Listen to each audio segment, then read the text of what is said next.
Forte abraço a você que me acompanha aqui no Juninho Fonseca de Olho no Lance, a melhor análise do jogo, onde fazemos dicas, palpites e pitacos a respeito de muitos campeonatos que acontecem. E onde fazemos também o Passando a Limpo, que vamos dar uma olhada no que aconteceu em Guayaquil, onde Flamengo e Atlético Paranaense e Flamengo disputaram a final de Copa Libertadores de América. Claro, eu assisti, estava lá em Olímpia, assisti para tudo. 5:45, parei tudo, tomei um cafezinho para despertar, fiquei acompanhando todos os detalhes desse jogo maravilhoso, claro.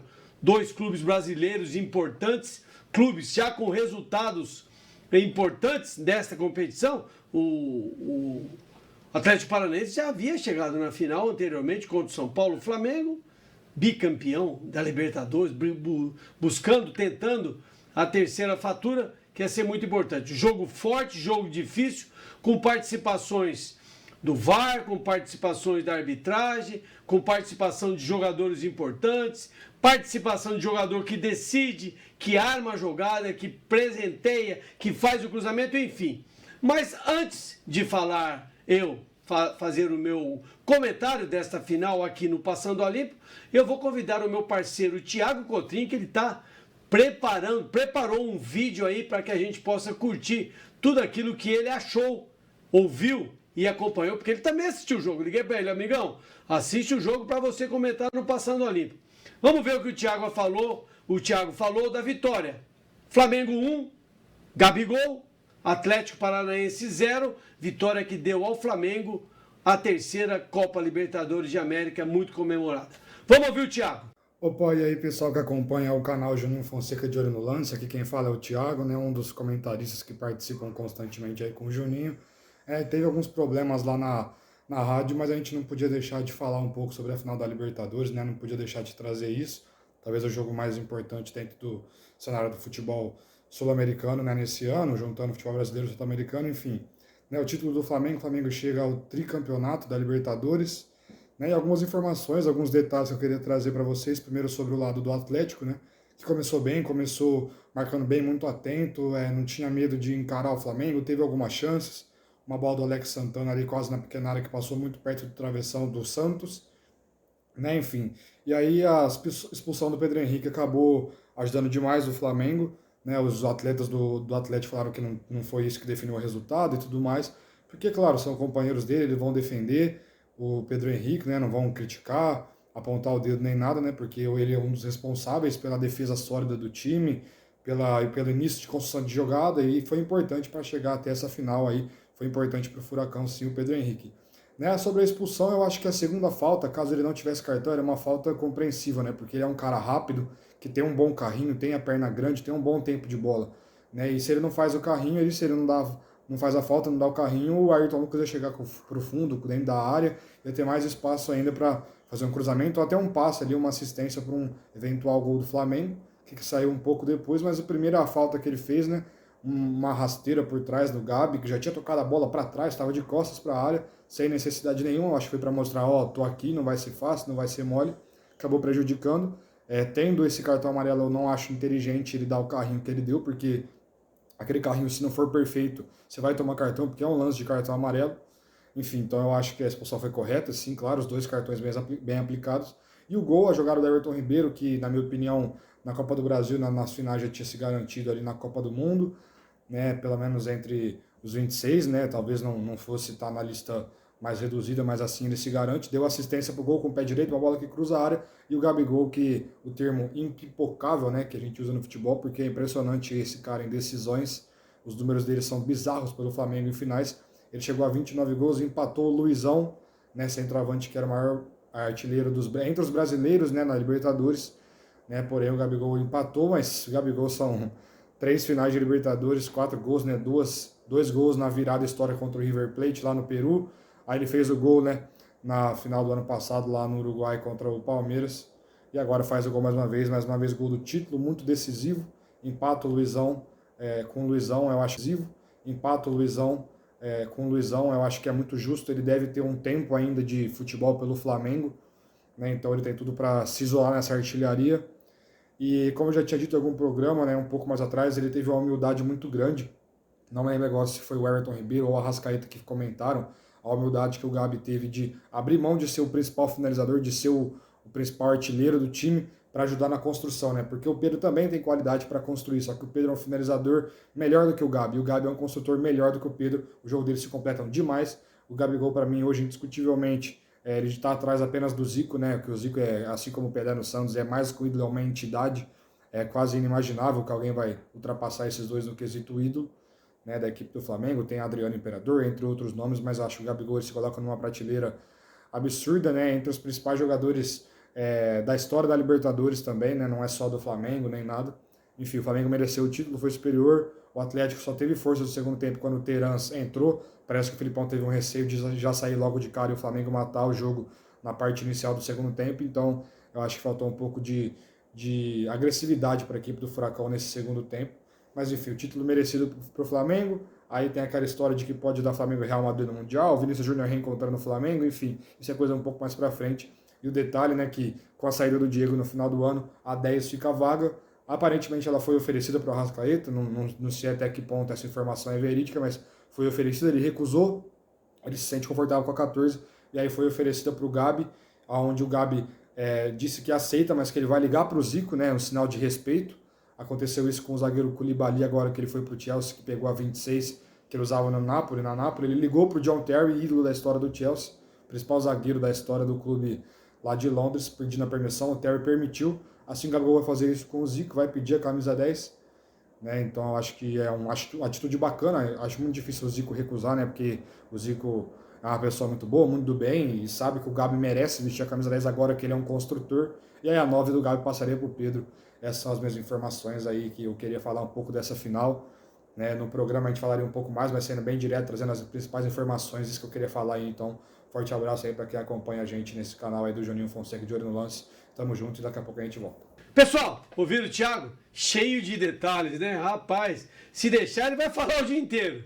Eu não vou falar tanto não. Não vou falar tanto porque o mais interessante são os tópicos que nós temos que abordar. Um jogo muitíssimo equilibrado no início do jogo. Todo mundo pensa, mas o Flamengo tem umas peças a mais, o Atlético Paranaense não está num momento legal, o Flamengo acabou de ser campeão da Copa do Brasil, vencendo o Corinthians no pênalti, inclusive, e todo esse Flamengo. Amigo, é o seguinte, na hora que começa o jogo, se alguém é favorito, ele tem que estabelecer o favoritismo. Ele não vai ficar lá, eu não sei o que vai acontecer. Não.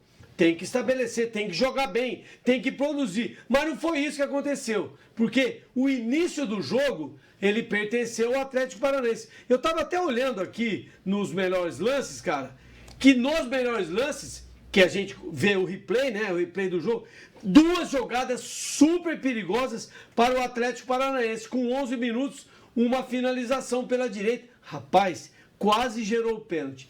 Em seguida dessa finalização, surgiu a primeira oportunidade clara. Apesar que essa finalização, para mim também foi. Deixa eu estabelecer aqui o que eu estou pretendendo para vocês, pelo seguinte, quem foi que...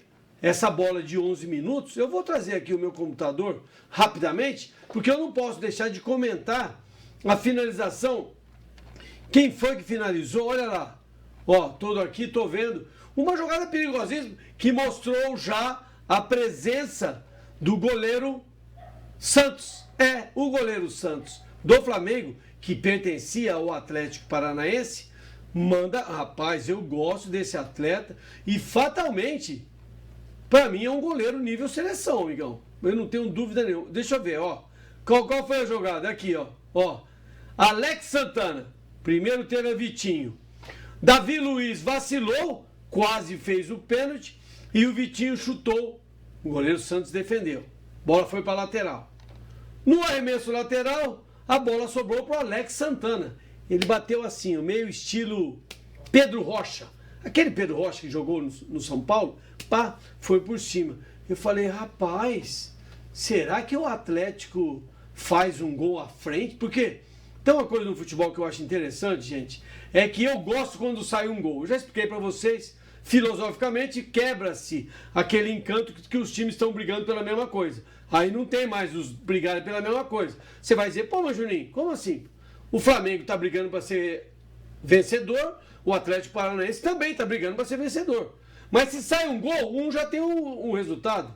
Aí ele passa a manter o resultado. E o outro continua precisando do resultado. Quem sai na frente numa Libertadores, no meu entendimento, tem vantagem. Claro que tem. Pode o adversário empatar, tudo bem. Mas tem vantagem. E não foi isso que aconteceu. Porque essas oportunidades do Atlético, elas não foram para o gol. Uma que foi o Santos defendeu. E aí o jogo, e a outra o Alex Santana chutou por cima, que eu acabei de dizer ali com 12 minutos de jogo. E aí, cara, vieram algumas coisas. Veio um cartão amarelo para o zagueiro do Atlético Paranaense. Em que minuto que foi? Ah, tal. É importante isso, cara. Rapaz, vou descobrir aqui, tô andando aqui, não vou descobrir. Mas vamos chegar onde eu digo. E aí, esse Pedro Henrique, amarelado, que nós sempre dizemos o seguinte, ó, na defesa, você não toma cartão de bobeira. Você toma um cartão que, né, que tem que tomar. Rapaz, o que aconteceu? Olha o que aconteceu. O Pedro Henrique já tinha o cartão amarelo, foi lá na dividida com o Ayrton Lucas. Ayrton Lucas, que entrou no lugar do Felipe Luiz, que se contundiu. Veja como é o futebol, né? Futebol realmente é super envolvente, apesar de não ser só claramente caixinha de surpresa. Para mim, no futebol acontece muitas coisas tradicionais. O Pedro Henrique foi lá, deu o carrinho no Ayrton Lucas, que estava escapando para procurar um cruzamento, e o Patrício lustrou. O árbitro, deixa eu ver se é isso mesmo. Olha lá. Rapaz, que árbitro interessante, cara. Árbitro argentino, 47 anos, olha que legal. Rapaz, Patrício lustrou. Vai apitar o Mundial de Clubes, apitou a final de 2020, muito legal. Foi lá sem dó. Não teve dó nenhuma do time do Atlético Paranaense, muito menos do Pedro. Expulsou o Pedro. Aí o que aconteceu?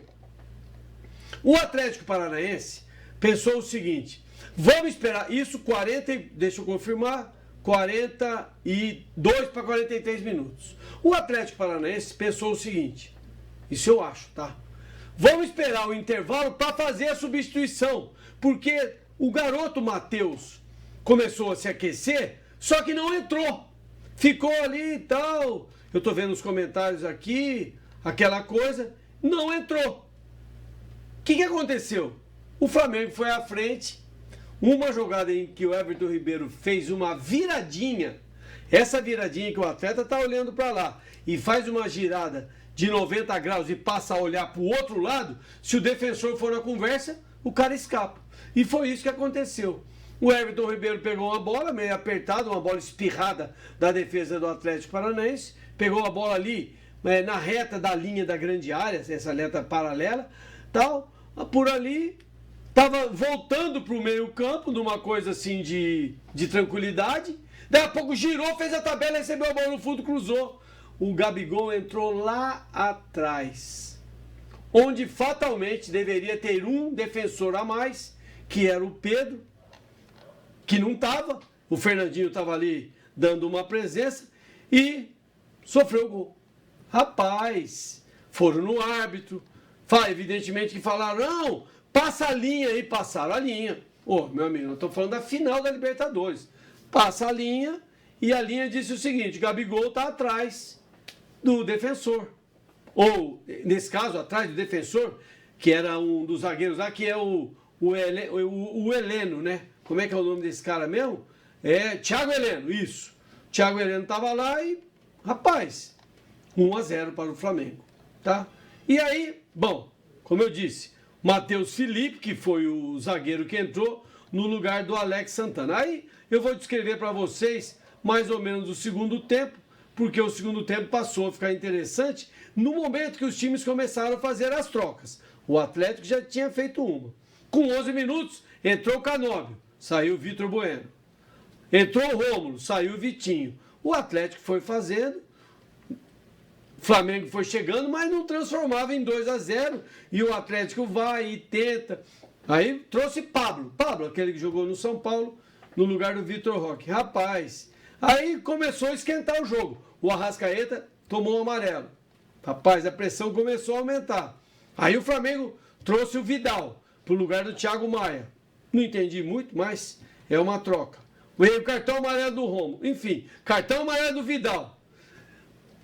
Filipão, técnico do Atlético Paranaense, colocou o Terans, o último ofensivo que ele tinha no banco. Rapaz, e por incrível que pareça, o Atlético Paranaense com um jogador a menos não ficou com aquele, sofrendo aquele envolvimento tradicional. O Atlético fez uma coisa meio lá, meio cá, mas conseguiu fazer umas ótimas jogadas, conseguiu foi chegando. Aí entrou o Everton Cebolinha no lugar do Gabigol. Também fiquei na dúvida. Vitor Hugo no lugar da Arrascaeta. Tirar um jogador desse tamanho numa final de campeonato, olha só. Terans cobra no cantinho e Santos voa para fazer a defesa. Teve aquele rebote, teve um rebote lá que o Santos deu, rapaz, que eu vou falar para você. Bom, enfim, amigo, o que eu tinha para dizer para você nesse Passando a Limpo um pouco mais rápido, mais reduzido, resumido. A gente fala no futebol, tô coerente com resumido, na verdade é reduzido, porque destacar o ótimo resultado para o Flamengo, que comemorou muito, destacar essa perspectiva de bater recorde que o Gabigol está fazendo, foi o 4º gol que ele fez em final de Libertadores. Olha o tamanho que é isso, cara. Não é fácil, não. É impactante. E ele tá brigando com o Zico no Flamengo para fazer mais gols que o Zico, que é uma marca respeitável. Eu não sei se o número de jogos corresponde a isso, mas números completos, número bruto que nós falamos, ele está passando o Zico. O outro que ele está passando é o Luizão, que é o brasileiro que mais gols em Libertadores tem. Eu acho que o Gabigol precisará fazer mais um gol para quebrar tudo isso. Ou então ele já está quebrando. Importante registrar que mais um gol do Gabigol, sempre bem posicionado, sempre esforçado. Hoje no Flamengo ele joga um pouco diferente do que ele jogava. Ele joga pelo lado direito, faz um trabalho, ora vai lá pela esquerda, ele fica revezando com o Everton Ribeiro, no meu entendimento, o melhor jogador do jogo, com o Arrascaeta e ele mesmo, o Gabigol, fica no meio, na direita, na esquerda. Isso o atleta faz com a intuição. Uma hora do lado direito. O gol ele fez do lado esquerdo do ataque do Flamengo, lado direito do Atlético Paranaense, entrando lá por trás de todo mundo num ângulo que ele percebeu claramente que ele não estava impedido, que ele está olhando para o lado assim, ó, tá vendo o zagueiro lá posicionado e ele entrou numa boa, fez a chapa bonitinha, segura no momento que a bola bate, ele dá aquela empurradinha assim, dá esse toque, gente, é muita precisão, que a bola toca no chão ou vem muito rápido e tal. Eu achei interessante mais esse gol do Gabigol, que vai marcar demais a vida dele no Flamengo. É a segunda Libertadores que o Flamengo ganha recentemente e ele esteve nas duas, até na outra que perdeu lá para o Palmeiras. Então, o Flamengo chega ao 3º título. Se eu disser que é merecido ou não, fica um hiato grande, é meio abstrato, mas o Flamengo jogou 12 partidas, jogou 13 partidas, ganhou 12 e empatou uma. Campeão invicto, tricampeão invicto. Então, me parece ter sido bem justo. O Atlético Paranaense jogou com Beto, Kelvin, Pedro Henrique, foi expulso, Thiago Heleno e Abner. Hugo Moura, depois Terans e Fernandinho. Fernandinho ficou o jogo inteiro, jogou bem o Fernandinho. Alex Santana, depois do Matheus Felipe, zagueiro. Vitor Bueno, depois Canóbio. Vitinho, depois Rômulo. E Vitor Roque, depois Pablo, o técnico Luiz Felipe Scolari. O Atlético Paranaense jogou num 4-4-2, conforme diz aqui. O Flamengo com o Santos, bom goleiro. Rodinei participou do gol. Davi Luiz jogou bem também. Léo Pereira também mandou bem. E Felipe Luiz, depois Ayrton Lucas. Thiago Maia, depois Vidal. João Gomes, ficou o jogo inteiro esse jovem valor. Everton Ribeiro, ficou o jogo todo. Arrascaeta, depois Vitor Hugo. Gabriel, depois Everton, Cebolinha. E Pedro ficou o tempo todo titular. Dorival Júnior no Flamengo num 4-4-2. Parabéns ao Flamengo, parabéns ao Atlético Paranaense, que chegou até lá, lutou e tal. Teve até uma boa condição, jogou bem melhor do que eu imaginava, não ficou muito submetido a essa pressão ofensiva do Flamengo E eu quero agradecer a todos vocês e também quero mandar um abraço a todos os eleitores brasileiros. Vocês que foram votar. Parabéns! Vocês que são as feras. Vocês foram votar e indicaram um presidente. Ponto. Tá feito, amigão. Era isso, eu também fiz. Fui lá na minha cidade de Olímpia, depositei o meu voto no Confirma lá. Eram 2 votos, nós aqui do estado de São Paulo escolhemos 2 mandatários, o governador e o presidente da República. Então, parabéns a você. A eles vão ter que trabalhar, problema deles. Corre atrás, faz as parcerias e tal, prepara um grupo de profissionais para trabalhar no governo e tal, e tomara que nós consigamos, nesses próximos 4 anos, ter uma vida legal, bacana, como todos os brasileiros merecem. Parabéns a você. E eu também quero agradecer a todos vocês que nos acompanham aqui no Juninho Fonseca de Olho no Lance, que é a plataforma principal do YouTube, onde também nós apresentamos o Passando a Limpo. Hoje, tratamos da final. Flamengo 1, Atlético Paranaense 0. Flamengo se tornou o 3º clube paulista, Santos, Palmeiras e Flamengo, o 3º clube com 2 paulistas, que o Flamengo não é paulista, a ser tricampeão do mundo, tricampeão da Libertadores, o que eu acho muito legal. Um grande abraço a você, muito obrigado. Hoje é segunda-feira, olha, 16 horas e 30 minutos, dia 30 de outubro. Um grande abraço, Tony Val, depois eu volto. Tchau.